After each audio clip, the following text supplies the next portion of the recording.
Most of us spend our entire lives trapped in a narrow corridor of our own minds.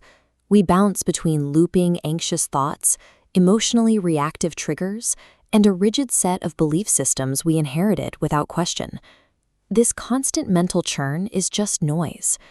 The psychologist Carl Jung called the outermost layer of this noise the persona, a mask built from societal indoctrination and unexpressed emotional baggage.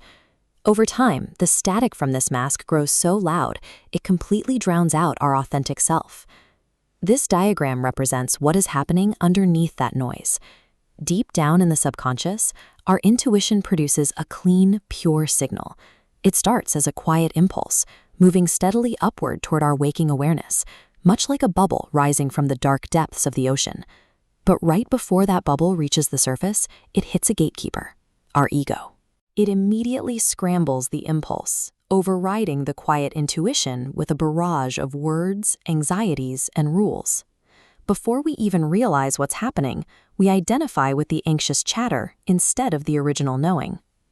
Realizing something feels off, we often try to fix it by chasing complex spiritual exercises or hunting down new information.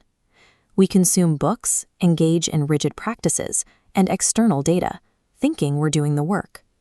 In reality, we are engaging in spiritual bypassing, adding more intellectual clutter instead of clearing the static. Failing to hear your intuition does not mean you lack spiritual ability. The signal is broadcasting loud and clear. You just have a noisy, overactive receiver that desperately needs to be tuned. Tuning that receiver starts with understanding how the broadcast actually works. Intuition provides a sudden, raw sense of knowing. Imagination is simply the visual and sensory language your mind uses to deliver that knowing to your conscious awareness. They function together as a unified communication line. As children, we use this system naturally, but as adults, we are taught to dismiss imagination as silly fantasy or making things up. By shutting down our imagination, we effectively cut the wire to our own intuition, causing our internal awareness to calcify.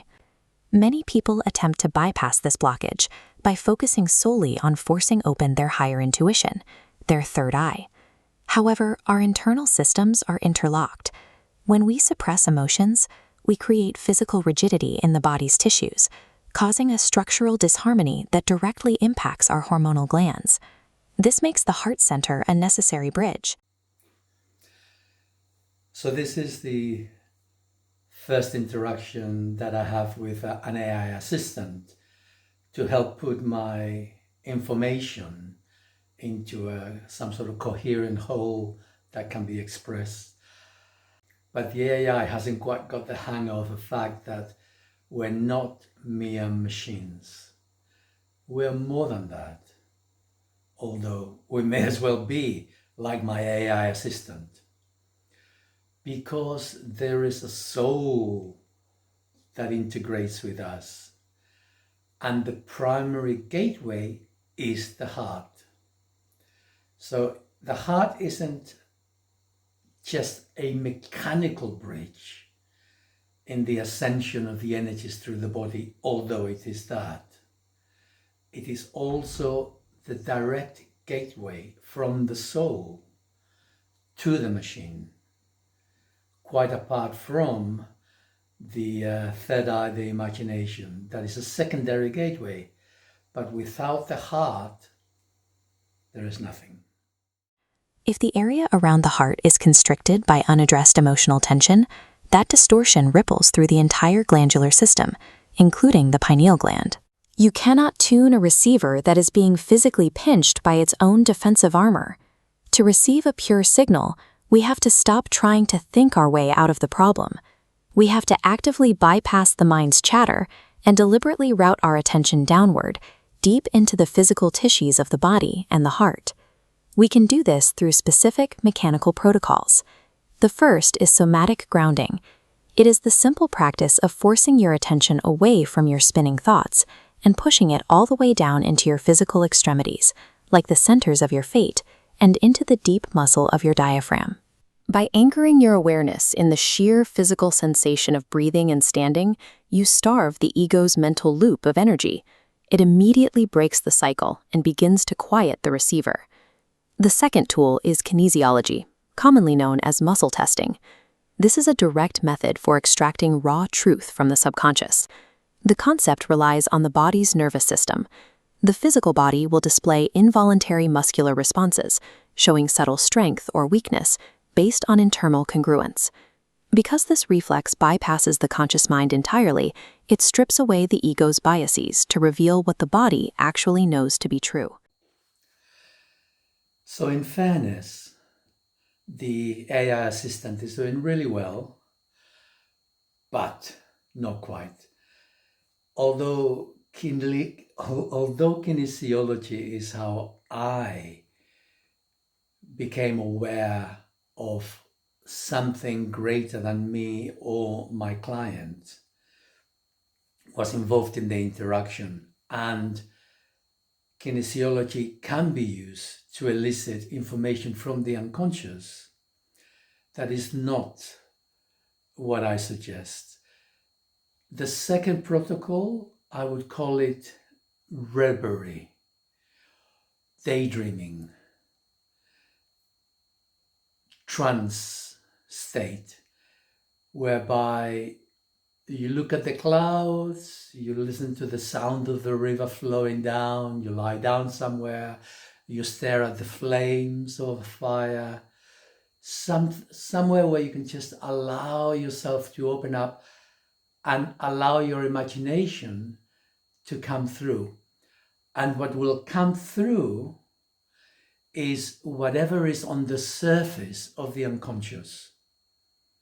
So whatever is the predominant emotion that is awaiting to be integrated and expressed, which your mind is holding back, and which, if not dealt with, will be reflected in the environment, and then it will come towards you, and you will not recognize probably that actually it's you. It's coming from within you. So reverie, you lie down somewhere, you daydream, and unbidden, an image of a past event will come through to you. And in this image, there is emotion, or rather, not quite in the image, but if you go into the image, you will very quickly reconnect with an emotion from your past, attached to an event, certain people, and with that comes the emotional pain, which has been held back.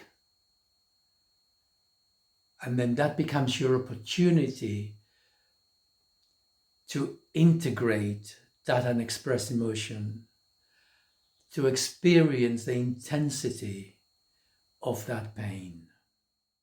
The third technique is the mirror protocol. This involves looking squarely into a mirror, gazing deeply into your own eyes, and allowing a genuine internal smile to form.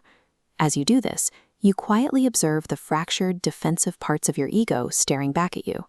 Approaching your own reflection with soft, non-judgmental compassion forces suppressed emotional blockages to the surface.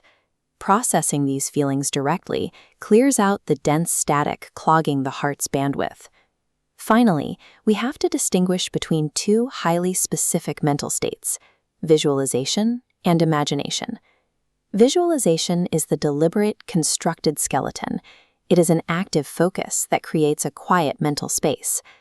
Imagination is the flesh that fills that skeleton, an unforced, spontaneous signal that arrives from the subconscious the moment you stop trying to control the image.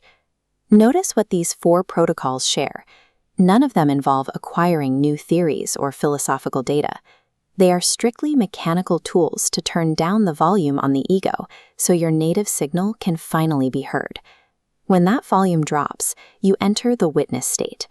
The goal is never to destroy the ego. That is a biological impossibility. The goal is to demote it. It goes from being an absolute dictator running your life on autopilot to a basic navigational tool that you observe with calm detachment. To understand the stakes of this work, look at this model illustrating the ancient principle of as above, so below.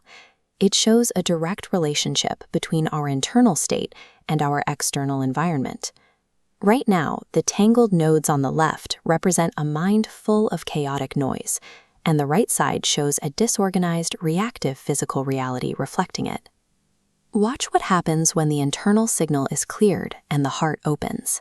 The chaotic web on the left begins to organize into a harmonious pattern. Almost instantly, the external environment on the right shifts to mirror that exact structure. Your lived experience moves away from friction and conflict, settling into profound alignment. This congruence reveals a deeper definition of wealth. It isn't found in the accumulation of external objects, but in the wealth of feeling, the clarity that comes from total self-acceptance. When your internal world is no longer a battleground, your external world stops feeling like a constant threat, and you naturally move toward environments and relationships that reflect that peace. Cultivating hidden awareness is the ultimate act of excavation. It requires us to strip away the constant, fearful noise of the modern world. Only then can we turn our imagination back into what it was always meant to be. Thank you for watching this. If you enjoy my videos, I don't think there's many of you, but if you do, then I'm grateful that you keep coming back to watch them. However, I'm going to ask for your help. I've been doing videos now for over 5 years. I am in a cul-de-sac within YouTube.